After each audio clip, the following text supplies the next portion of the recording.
Kenshin1913 along with Mom. And today we're doing another Cooking with Kenshin1913. This episode we're making my favorite dish ever, chicken cutlets. Right? Anything to add? No. Everybody loves them. This is going to be delicious. Okay.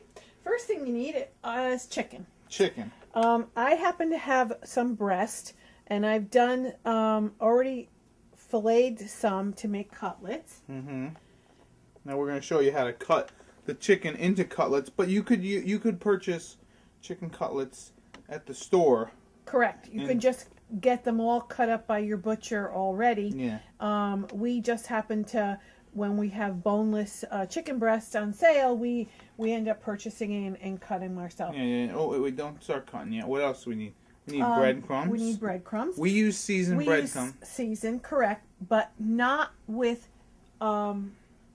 cheese in them. No. So you got to make sure if you get seasoned, no cheese in it. Yeah, and now you don't have to use seasoned. I know a lot of people who just use regular plain breadcrumbs. Plain breadcrumbs, and you can actually season them up yourself. Mm-hmm. You could even use wheat breadcrumbs, which are delicious, or panko, which will give you a real crispy outside. Those are the Japanese style breadcrumbs. They're really, really good. Anyways, we need We're going to have eggs, and eggs you may need to have more than 2. Depending on how much chicken cutlets you're making. We happen to be doing about 3 pounds. And we're going to be needing cooking oil. Right, and cooking oil. Yeah, we have our large skillet with our oil in it, and before we start to cook, we're going to let the oil get hot because you want to put the chicken in a hot oil. And then finally we got ourselves some tins, some fire tins. I happen to use tin dishes to put my seasoning, my egg, and my breadcrumbs in. You can use a ceramic, flatter dish. Yeah, whatever you got. Whatever you have. Anyways, let's show how we're going to cut up the chicken. Okay, this chicken breast, this is a half of a chicken breast. I've taken most of the fat off of it already. That would have been around the sides. So now I'm going to kind of fillet it a little. So what you want to do, again, if you can just buy cutlets and skip this whole process, but again, it's cheaper to buy the breast and then cut them yourself. So as you see, we're cutting it and we're kind of butterflying it down. And now be very careful when you're using a knife. Yeah, you got to have a nice sharp knife. And as you can see, this is a nice fillet. Some people even take a mallet, and then you can put saran wrap or something on it and pound it down so it'll even be thinner. I try to get them as thin as I can. Yeah. And one thing we want to mention, all right, safety, health concerns. And there you go. See, nice and thin. Is when you're cutting up your poultry, chicken, turkey, whatnot, you want to make sure. Cut this in half because it will be too long. So see here, I've got a little bit of fat here. I'm just taking this off. Anyways, you want to make sure that when you're cutting up chicken or poultry or whatever, that you have your board, a separate board for it. Like usually you see us with the red board. Well, this time we're using the white board because the white board is our chicken board, because you don't want to cross-contaminate germs and stuff. Right, and then when we're done here, I'm going to take this. This board will be thoroughly washed. Yeah. This is a little thinner. That's all right. And my knife, and of course I'm going to be washing my hands very well. Yeah. It's very important to wash your hands very well when cutting up, when handling meat. Well, actually, when handling meat in general, but mainly chicken. So yeah, that's basically how you're gonna cut up the chicken to get it into cutlets, and then we'll prepare them. Start your oil. Okay, here we are. We have all our chicken cutlets cut up. And what we like to do is an assembly line: chicken, eggs, breadcrumb, then right into the oil. Right. So that you have it, obviously have your oil set, and then we have our pan down there. But yeah, you definitely want to make sure so you get minimum mess. Assembly line formation works well. Okay, so let's while we get the oil working, warming up, we're going to crack our eggs, throw them in here, and then we're going to add a little bit of water to help make it a little more watery, make the eggs last a little bit more. You might need more than 2 eggs, like my mom said. I think definitely we're going to need more than 2 eggs. Yeah, but we're not going to fry it. Yeah, so now you want to blend it together and beat it together. But yeah, we're not going to fry up every single one for you, but...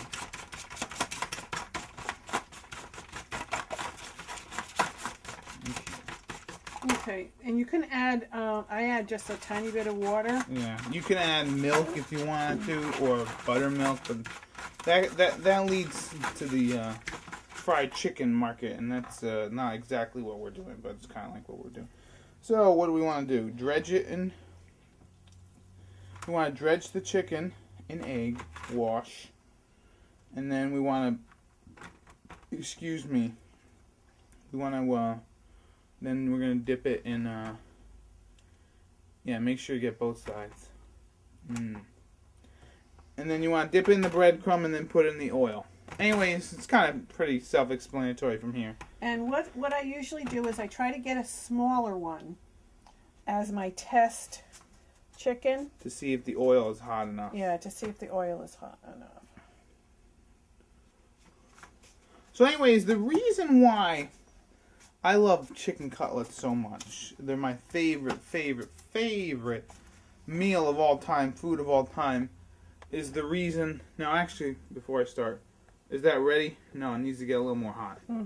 So if that one's not like fully like starting to cook, just raise your temperature of the oil. Right? Because right there we had it on like a medium. Right, because what we don't want is the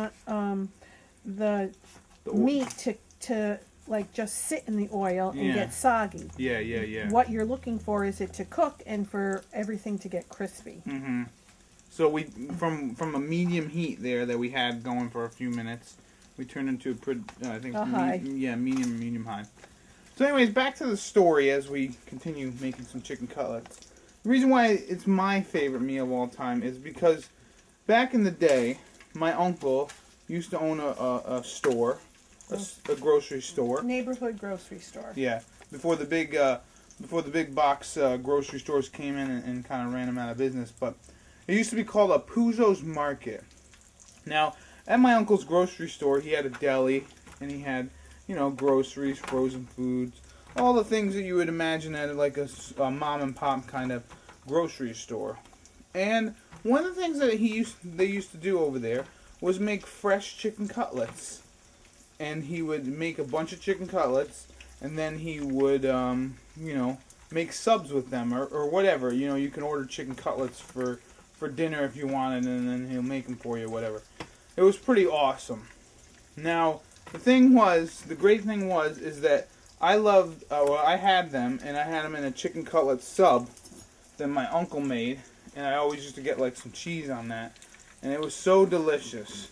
Now, since my uncle owned the store, basically my mom, we kind of had like a tab going over there. So a couple times after school, like when I was in the end of elementary school. That's what you're looking for. That perfect golden brown. Yeah. And as the chicken is cooking, you want to keep an eye on it. You don't want it to get overly too hot, too browned. Yeah, and also you don't want to overcrowd your pan and then make the oil get cooler and then making it slower to cook. But anyway, so my mom had a tab because it's her brother's store, and my mom had a tab there.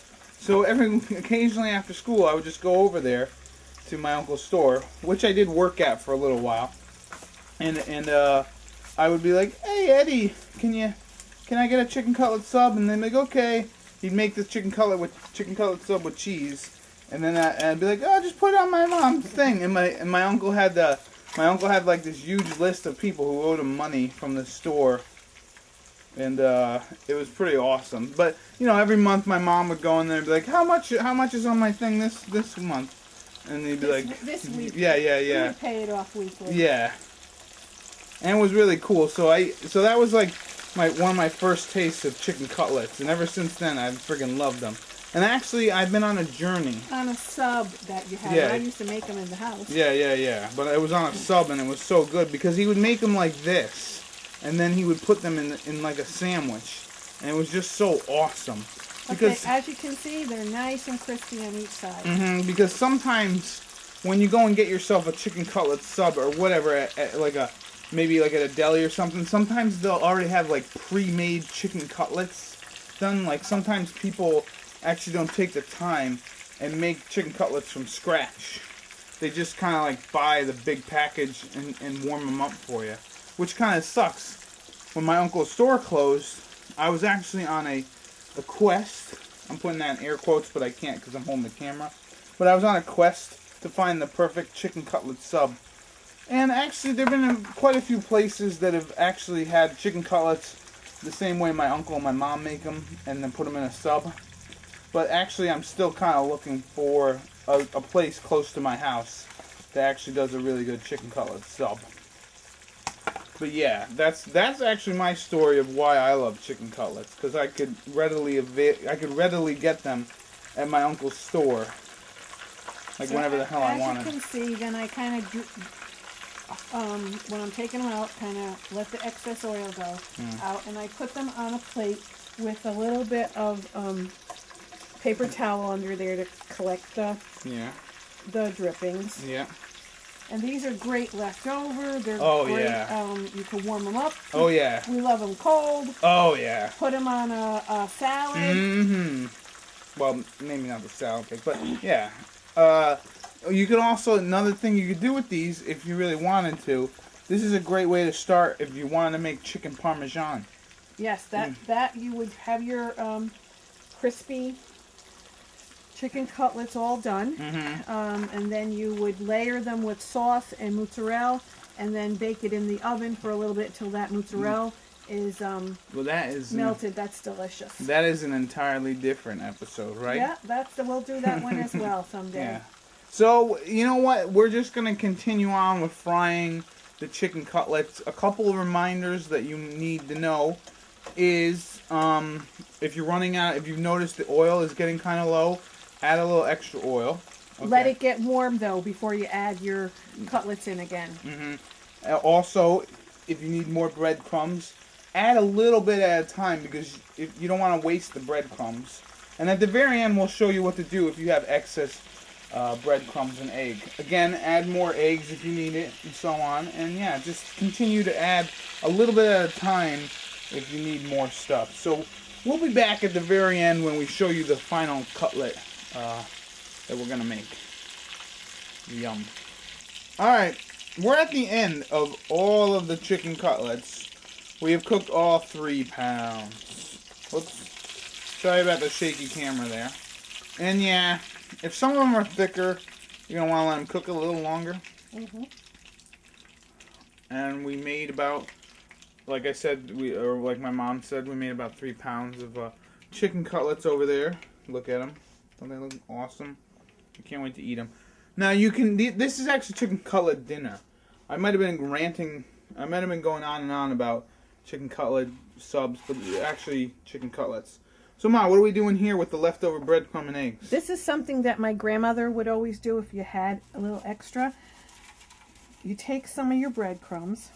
You could actually even flavor it up a little bit more. Add cheese or whatever you want. You mix this together.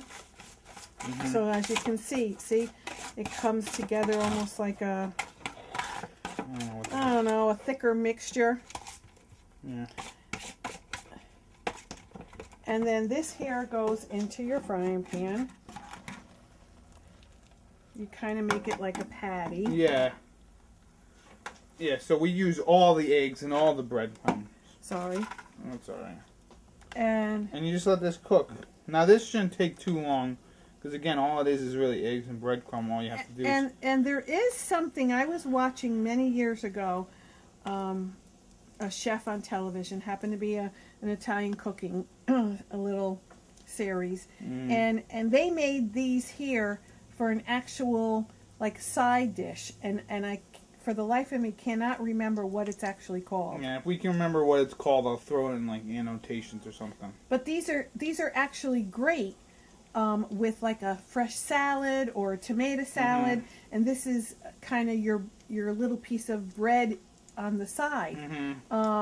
It has a distinctive flavor with the egg and the flavored breadcrumbs. Yeah, it's obviously not nearly as good as chicken cutlet itself, but the thing is, I think you can actually just make it, as a separate dish if you wanted to. Yeah, but we're just showing. Okay, now I just need to flip this. There we go. And now you just let it cook for like a minute or two on each side, because all you're really cooking is the egg, and that's really it. And we used to in our house we say, oh, who's gonna get the egg batter? Yeah. And we used to fight over it. So. Yeah. Well, I don't really like compared to chicken cutlets. I never really I like it, but you know what? If there's chicken cutlets or this, I'm going with chicken cutlets. Well, of course, but this is just so we used up everything that we were cooking with. So yeah, we're gonna plate these bad boys and then we're gonna eat them because that's what we do. Okay. Here we are with our finished chicken cutlets. Yes, and here's what they look. Here's what one of them looks like. Beautiful, brown, crunchy, delicious. I don't even need to bite into this to know that's gonna be amazing. But let's do it anyways. Now I'm eating Conan the Barbarian style with my hands. Man, oh man, do I love chicken cutlets. Yes, he does. Oh, this hands down, again, favorite meal of all time. Just so damn good. And it's very versatile. You can use it in many different ways. So this has been Pete for Kenshin1913 along with Mom. And this has been another Cooking with Kenshin1913. Enjoy and happy eating. I will.